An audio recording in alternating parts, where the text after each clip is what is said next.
à tous! Aujourd'hui, dans la vidéo, vous allez pouvoir apprendre à confectionner un beau bandeau très facile à réaliser pour les débutants. Donc, pour ce projet, nous allons avoir besoin d'une aiguille à laine, de ciseaux.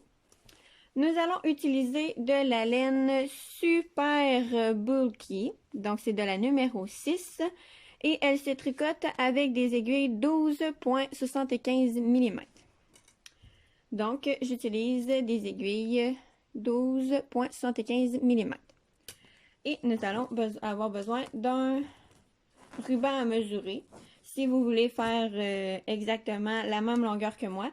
Mais la longueur du bandeau dépend vraiment de la circonférence de votre tête. Donc, je vous suggère de mesurer la circonférence de votre tête et d'ensuite voir de quelle grandeur vous allez faire le bandeau. Vous pouvez aussi l'essayer durant le travail pour voir s'il est assez long. Je vous conseille de le faire quelques centimètres de moins que la circonférence de votre tête parce que la laine va s'étirer puis le bandeau va agrandir. Donc, si au début il est un petit peu serré, ce n'est pas grave. Donc, on utilise de la laine super bulky. C'est vraiment plaisant pour les débutants aussi parce que c'est un projet qui va super vite. Donc, c'est plaisant d'avoir un résultat final assez rapidement. Donc, nous allons monter les mailles avec nos aiguilles.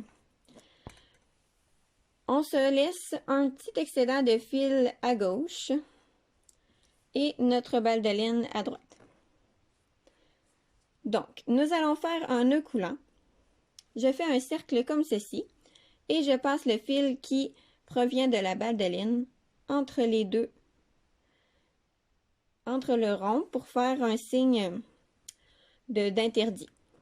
Donc, je prends mon aiguille et je passe sous le brin comme ceci et je tire sur les deux fils pour créer ma première maille qui est mon nœud coulant. Ensuite, nous allons monter 5 autres mailles pour un total de 6 mailles. Donc, je positionne mes doigts comme ceci avec le fil de la balle de laine sur mon index et le fil de gauche sur mon pouce, comme ceci. Et je vais venir chercher le fil sur mon pouce et placer le fil de mon index comme ceci pour aller chercher la maille. On répète. Je vais chercher le fil sur mon pouce et je vais chercher le fil sur mon index pour créer ma maille. On continue. Pouce, index. Pouce, index. Il me reste seulement une maille à faire. Pouce, index.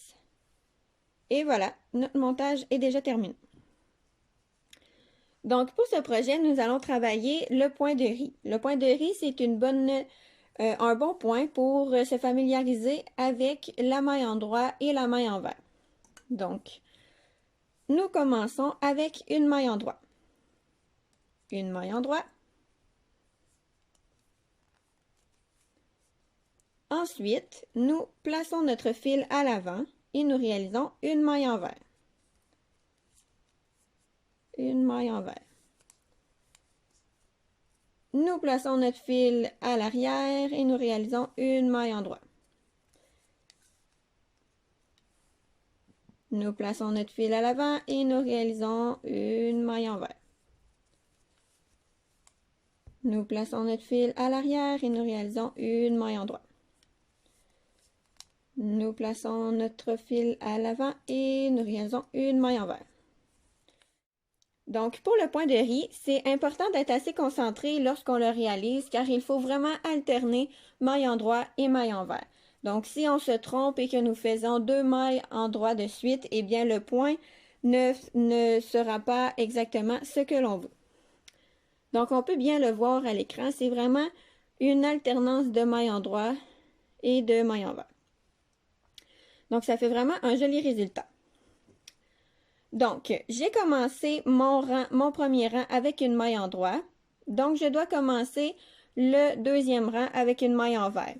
Pour vous donner un petit truc, Lorsque vous finissez votre rang avec une maille envers, vous devez commencer votre rang avec une maille envers. Si vous finissez votre rang avec une maille en droit, vous devez commencer avec une maille en droit. Puis lorsque vous allez commencer à avoir de l'ouvrage qui va se créer, vous allez facilement voir là, sur votre ouvrage quelle maille vous devez faire. En fait, on le voit déjà ici. J'ai un petit V, donc ça veut dire que je dois faire une maille envers. Ici, j'ai une petite vague de point mousse, donc je dois faire une maille en droit.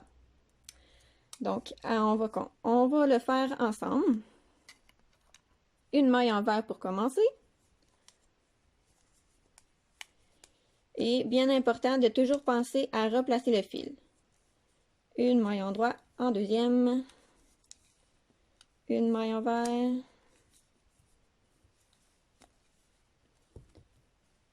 Une maille en droit. Une maille envers. Et une maille en droit. Donc, mon prochain rang va se commencer à l'endroit.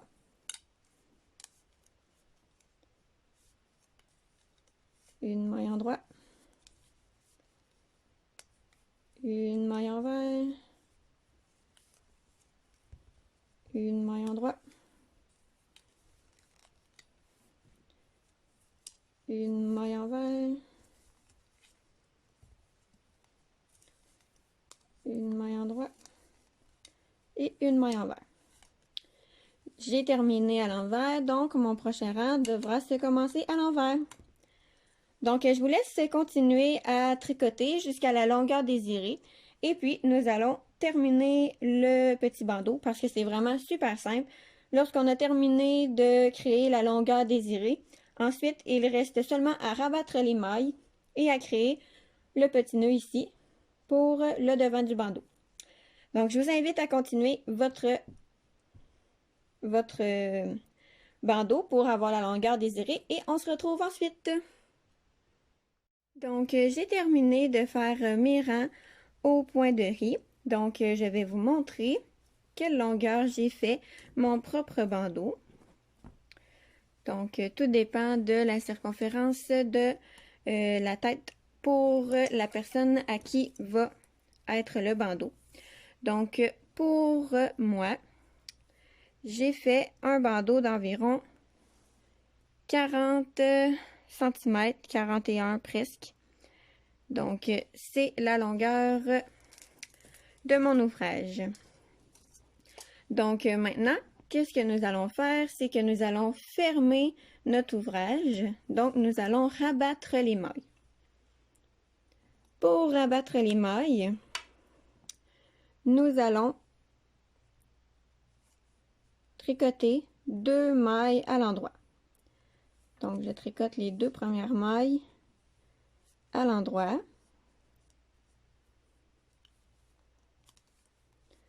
Je viens chercher la maille, la première maille que j'ai tricotée, et on va la passer par-dessus la deuxième ici. Donc, on la passe par-dessus. Hop! Et là, on vient de rabattre notre première maille. On tricote une nouvelle maille. Et on travaille toujours avec 2 mailles sur notre aiguille gauche. Notre aiguille droite, pardon. Donc, sur notre aiguille droite, on a toujours 2 mailles. Donc, je prends la maille qui est en premier sur mon aiguille et je la glisse par-dessus l'autre. Donc, c'est aussi simple que ça. On travaille toujours avec 2 mailles, on passe par-dessus pour fermer le travail.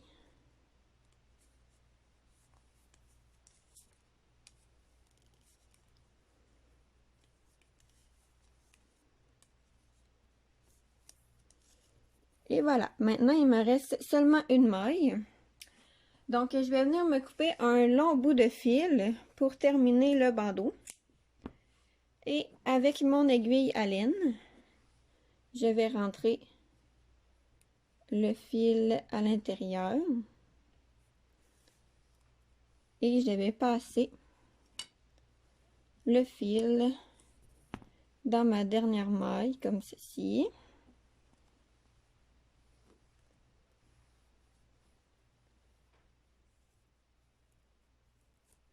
Et voilà.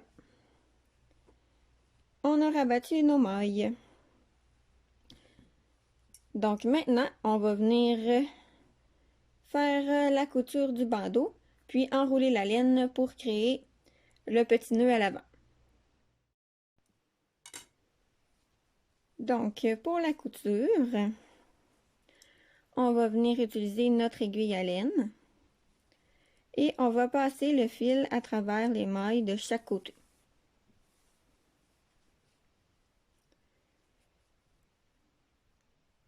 Je passe mon fil.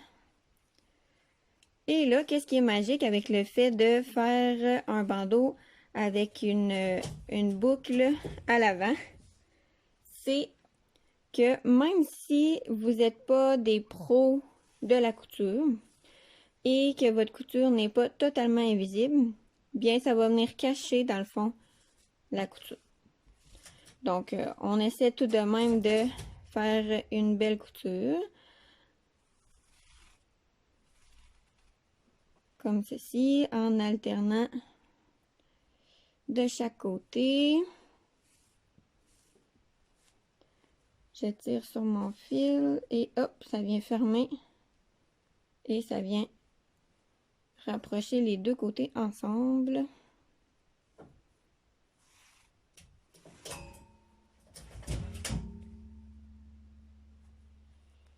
Ma petite lapine qui fait du bruit à mes côtés.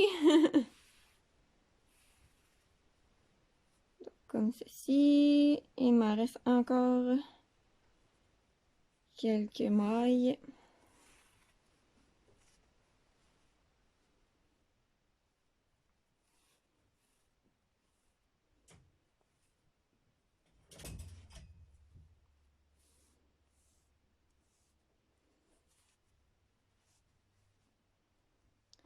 Donc voilà, le bandeau est cousu. Et maintenant, comme je viens de l'expliquer, on va venir passer le fil comme ceci pour créer la boucle. Donc l'excédent de fil qu'on a coupé tout à l'heure va être utilisé pour faire le devant et ainsi créer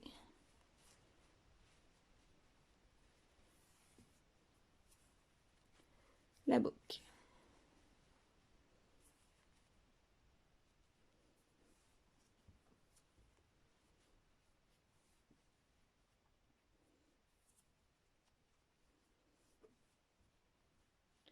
Donc, quand vous êtes satisfait du nombre de tours que vous avez fait, il va simplement rester à rentrer les fils du bandeau et votre projet va être terminé.